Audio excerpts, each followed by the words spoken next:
დღეს გურჯაანის მუნიციპალიტეტის საკრებულოს მორიგის ხტომა გაიმართა.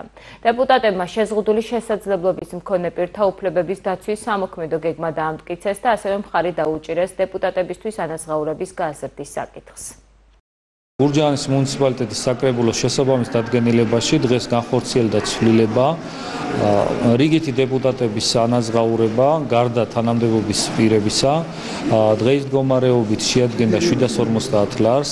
ეს თანხა არის გამოყოფილი დეპუტატის უფლებამოსილების შესასრულებლად, თავიანთ უფლებამოსილების შესასრულებლად. იყო 750 ლარი და წარმოქმნილი პროექტის მიხედვით გახდა 850 ლარი. უფლებამოსილებაში რა შედის? რა საკითხია?